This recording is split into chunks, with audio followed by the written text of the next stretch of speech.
ஓம் வாராகித்தாயே போற்றி. அனைவருக்கும் வணக்கம். நான் உங்கள் சாந்தி பேசுகிறேங்க. இன்றைய பதிவில் நாம் என்ன பார்க்க போகிறோம் அப்படின்னு பார்த்தீங்கன்னா, நாளைக்கு வரலட்சுமி நோன்பு எளிமையாக எல்லாராலையும் வழிபாடு செய்யக்கூடிய வகையில் எப்படி நாம் வழிபாடு செய்யலாம், படம் வைத்து வழிபாடு செய்பவர்கள் எப்படி செய்யணும், கலசம் வைத்து எளிமையாக எப்படி நம்ம வழிபாடு செய்யலாம் அப்படிங்கிறத பற்றி தான் இந்த பதிவில் ரொம்ப தெளிவாக நாம் பார்க்கலாம். இப்போ பார்த்தீங்கன்னா, நாளைய தினம் ஆடி மாதத்தின் கடைசி வெள்ளிக்கிழமையோடு நம்மளுக்கு இந்த வரலட்சுமி நோன்பு வருவது மிக மிக சிறப்பானது. ஒவ்வொருத்தரும் வரலட்சுமி நோன்பு கண்டிப்பாக இருக்கணுமா அப்படின்னு கேட்டால் இருக்கணும்.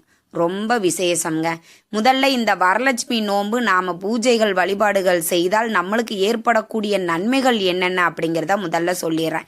ஏன்னா இப்போ எந்த வழிபாடு செஞ்சாலும் அதற்குண்டான பலனை நாம் சொல்லணும் அப்படின்றத எதிர்பார்க்குறாங்க. எப்போவுமே பார்த்தீங்கன்னா வரலட்சுமி நோன்புல நம்ம மகாலட்சுமி தாயாரை தான் நம்ம வழிபாடு செய்கிறோம். நம்ம மகாலட்சுமி தாயாரை இந்த வரலட்சுமி நோன்பு அன்று விரதம் இருந்து வழிபாடு செய்தோம் அப்படின்னா நம்மளுக்கு என்னென்ன நன்மைகள்லாம் ஏற்படும் அப்படின்னா, தீர்க்க சுமங்கலி யோகம் உண்டாகும். இப்ப திருமணமாகாத பெண்கள் இந்த வரலட்சுமி நோன்பு பூஜையை செய்யறாங்க, இந்த வரலட்சுமி பூஜை செய்யறாங்க அப்படின்னா அவங்களுக்கு நல்ல வாழ்க்கை துணை அமையும். அதே மாதிரி யார் வீட்டில் வரலட்சுமி வழிபாடு செய்கிறாங்களோ அங்க 16 வகையான செல்வங்களும் பெருகும் அப்படிங்கிறது ஐதீகம். ஏன்னா நம்ம மகாலட்சுமியை தான் நம்ம வழிபாடு செய்கிறோம்.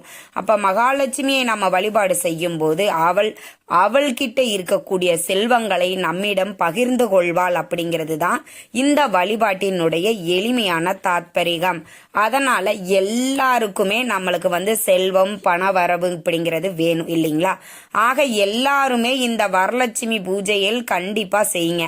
சரிங்க, எங்களுக்கு அந்த அளவுக்கெல்லாம் ரொம்ப வசதி எல்லாம் கிடையாது, இதை நிறைய சொல்றாங்களே, நாங்க அதெல்லாம் செய்யறதுக்கு 500 ரூபாய் 1000 ரூபாய் வரைக்குமே எங்களுக்கு செலவாகும் மாட்டுக்கே, நாங்க என்னம்மா செய்யறது அப்படின்னா, ரொம்ப எளிமையா நம்ம வீட்டில் என்ன இருக்குதோ அதை கொண்டு நாம உள்ளம் உருகி மகாலட்சுமி தாயாரை வழிபாடு செய்தோம் அப்படின்னாலே மகாலட்சுமி இவங்க இப்ப இருக்கிற வசதியை வச்சே இந்த அளவுக்கு நம்மளுக்கு செய்யறாங்க. அப்ப இன்னும் கொஞ்சம் நம்ம செல்வம் கொடுத்தோம் அப்படின்னா இன்னும் நல்ல 4 பேத்துக்கு உதவி செய்வாங்க, இன்னும் நல்ல முறையில அவங்க இருப்பாங்க. அப்படிங்கிறதுக்காக மகாலட்சுமி தாயார் நம்ம கிட்ட அவங்க கிட்ட இருக்கக்கூடிய செல்வத்தை நம்மளுக்கு வாரி வழங்குவாள். ஆக இந்த மகாலட்சுமி பூஜையை கண்டிப்பா எல்லாருமே செய்யணும் வீட்டில்.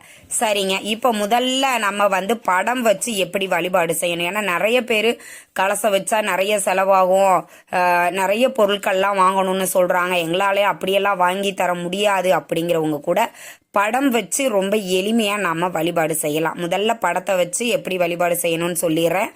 அதற்கப்புறம் நம்ம கலசத்தை பத்தி பார்க்கலாம். உங்க வீட்டுல மகாலட்சுமி படம் தனியா இருக்குது அப்படின்னா அதை ஒரு மணப்பலகையில மாக்கோலம் போட்டுக்கோங்க. போட்டுட்டு நீங்க ஒரு வாழை இலை வச்சுக்கோங்க. வாழை இலை வச்சுட்டு அதுல நீங்க பச்சரிசியை பரப்பிட்டு மஞ்சள் குங்குமம் 1 ரூபாய் நாணயம் வச்சுக்கோங்க. வச்சுட்டு இந்த மகாலட்சுமி தாயாரின் படத்தை அதுல வச்சிடுங்க. வச்சுட்டு நீங்க மகாலட்சுமிக்காக வாசனை நிறைந்த மலர்கள் எதுவாயினும் நீங்க அலங்காரம் பண்ணிக்கலாம். தாமரை பூக்கள் கிடைப்பது ரொம்ப விசேஷம். ஏன் எல்லாருமே இந்த தாமரை பூவை மென்ஷன் பண்றாங்க அப்படின்னா, உங்களுக்கே தெரியும் மகாலட்சுமி தாமரை பூ மேலதான் அமர்ந்திருப்பாங்க. அதனாலதான் எல்லாருமே சொல்றோம் இந்த தாமரை பூக்கள் ரொம்ப விசேஷமானது. அதனால அது ரொம்ப ரேட்டெல்லாம் அதிகமா இருக்காதுங்க. 15 ரூபாயில இருந்து 20 ரூபாய்க்குள்ளரே நம்மளுக்கு கிடைக்கக்கூடியதுதான்.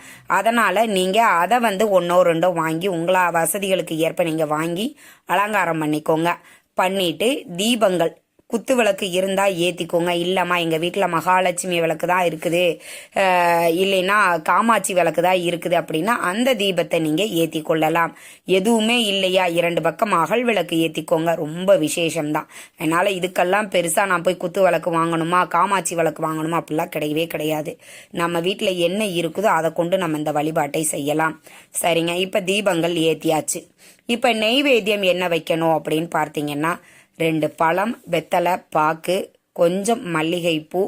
உங்ககிட்ட பிளவுஸ் பீட்டு வாங்க முடியும் அப்படின்னா ஒரு பிளவுஸ் பீட்டு வாங்கிக்கோங்க. 4 வளையல் வச்சுக்கோங்க. இதை ஒரு தாம்பூலமா ரெடி பண்ணி அம்பாள் முன்னாடி வச்சிடுங்க. வச்சுட்டு சர்க்கரை பொங்கல் ரொம்ப எளிமையா செய்ய முடியும் எல்லாராலையும், அதையும் நீங்க வச்சுக்கலாம். எங்களால் அதுவும் முடியாதுமா அப்படின்னா பாசிப்பருப்பு பாயாசம் வைக்கலாம். அதுவும் இல்லை அப்படின்னா மாதுளம் பழம் வந்து ஆப்பிள் பழம் ரெண்டையுமே கட் பண்ணி தேன் கலந்து வைப்பது அப்படிங்கிறது ரொம்ப விசேஷம். மகாலட்சுமி தாயாருக்கு இந்த மாதுளம் பழம் வந்து ரொம்ப விசேஷமானது, பிடித்தமானது. எந்த பொருளை நீங்க நைவேத்தியமாக வைக்கிறீங்களோ வைக்கலையோ, இந்த மாதுளம் பழத்தை வந்து நீங்க முழுசா வைக்கிறத விட அதை உதுத்து அதுல தேன் கலந்து வைப்பது அப்படிங்கிறது ரொம்ப ரொம்ப விசேஷம். இது மாதிரி நான் 3 நைவேத்தியம் உங்களுக்கு சொல்லியிருக்கேன். இதுல உங்களுக்கு ஏதாவது ஒன்று தான் முடியும் அப்படின்னா கூட அந்த ஒன்றை கூட நீங்க செய்து வச்சு இந்த வழிபாட்டை செய்யலாம். செஞ்சுட்டு நீங்க கட்டாயம் கனகதாரா சோஸ்திரத்தை வந்து பாராயணம் பண்ணணும்.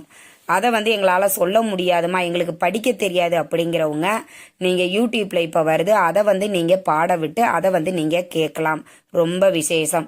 எங்களுக்கு வந்து நாங்கள் பட்டன் செல் தான் வச்சுருக்குறோம், அப்படியெல்லாம் வந்து எங்களால் யூடியூப்பில் கனெக்ட் பண்ணி பார்க்க முடியாது அப்படிங்கிறவங்க கூட ஓம் மகாலட்சுமி தாயே போற்றி அப்படின்னு குங்குமத்தால் அர்ச்சனை செய்யுங்க, மலர்களால் அர்ச்சனை செய்யுங்க. அச்சதை ரெடி பண்ணி வச்சுக்கோங்க. நம்ம வந்து அரிசியில் மஞ்சள் கலந்து வைப்போம் இல்லைங்களா, அதே தான். அந்த அச்சதை ரெடி பண்ணி வச்சு அதில் அர்ச்சனை ஓம் மகாலட்சுமி தாயே போற்றி அப்படின்னு 108 முறை சொல்லுங்க.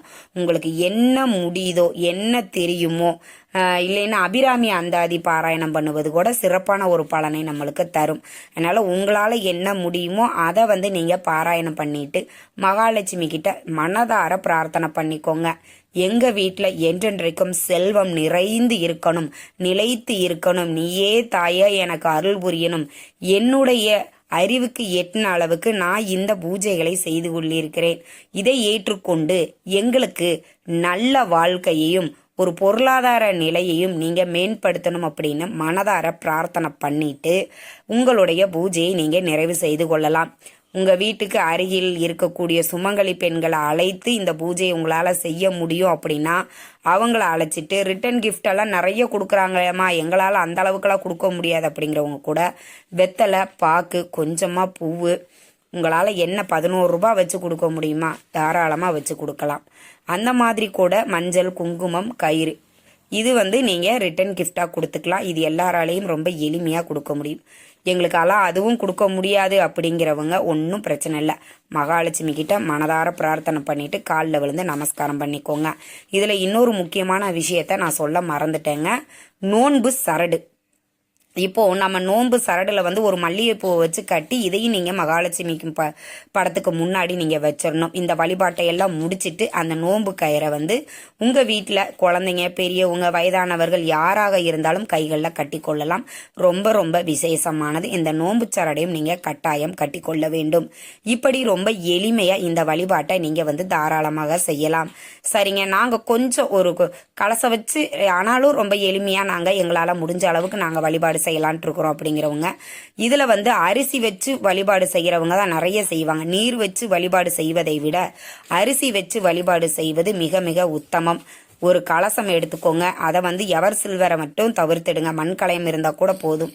பித்தளை, செம்பு எதுவாக இருந்தாலும் சரி, அந்த பாத்திரத்தை எடுத்துக்கோங்க. அதில் 3/4 பாகம் வந்து பச்சை அரிசியை நிரப்பிக்கோங்க. அதில் வந்து நீங்கள் வாசனையுள்ள திரவியங்கள், கிராம்பு, ஏலக்காய், எலும்புச்சம்பழம், 1 ரூபாய் நாணயம், பச்சை கற்பூரம், இது எல்லாமே அதில் வந்து சேர்த்திக்கணும். காதோல கருகுமணி, இது எல்லாம் சேர்த்திட்டு மாந்தலைகள் ஒற்றைப்படைகளில் வைக்கணும். 7, 9, 11 அப்படிங்கிற எண்ணிக்கையில் வச்சுட்டு தேங்காயை நல்லா மஞ்சள் வந்து நல்லா முழுவதும் பூசிட்டு குங்குமம் வச்சு அதற்கு மேலே அந்த தேங்காயை வந்து வச்சிருங்க. வச்சுட்டு நகைகள் உங்ககிட்ட என்ன இருக்குதோ அதை கொண்டு போட்டு அலங்காரம் பண்ணிக்கோங்க. புடவை சாத்தி உங்களால் செய்ய முடியும் அப்படின்னா அதை சாத்திக்கோங்க. இல்லை எதுவுமே தேவையில்லை.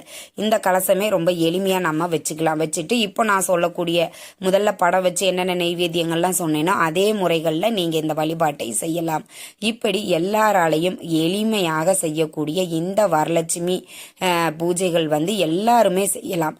இந்த வருடம் நாம் வரலட்சுமி பூஜை செய்கிறோம் அப்படின்னா அடுத்த வருடம் செய்வதற்குள் நம்மளுடைய பொருளாதார நிலை வந்து முன்னேறி இருக்கும். அதை வந்து நீங்க கண்கூடாக பார்க்கலாம். மகாலட்சுமிக்கு தேவையானது உள்ளம் உருகி உண்மையான தூய்மையான அன்போடு அவளை வழிபாடு செய்ய வேண்டும். நம்ம வீட்டில் என்ன இருக்குதோ அதை கொண்டு வழிபாடு செய்ய வேண்டும். ஏன்னா அப்பதான் மகாலட்சுமி மனமுகந்து இந்த நிலைமையில கூட நம்மளை வழிபாடு செய்கிறாங்க அப்படின்னு நம்மளுக்கு நன்மைகள் செய்வாங்க. அதனாலதான் நம்ம கிட்ட என்ன இருக்குதோ, நம்மளால என்ன முடியுமோ அதை செய்யலாம். சிறப்பா நான் பெருசா வழிபாடு செய்யறேன் அப்படிங்கிறவங்க சிறப்பா பெருசா செய்யுங்க. சுமங்கலிகளை எல்லாம் வீட்டுக்கு கூட்டிட்டு வச்சு அவங்களுக்கு ரிட்டர்ன் கிஃப்ட் கொடுத்து நீங்க இந்த வழிபாட்டை நீங்க தாராளமாக செய்யலாம். இந்த தகவல் உங்களுக்கு ரொம்பவுமே பயனுள்ளதாக இருந்திருக்கும்னு நினைக்கிறேங்க. வீடியோ பிடிச்சிருந்தா லைக் பண்ணுங்க, ஷேர் பண்ணுங்க, கமெண்ட் பண்ணுங்க. இந்த பதிவை உங்களுடைய உற்றார் உறவினர்கள் நண்பர்களுக்கும் ஷேர் பண்ணுங்க. அவங்களும் பார்த்து பயன்பெறட்டும். நன்றி, வணக்கம்.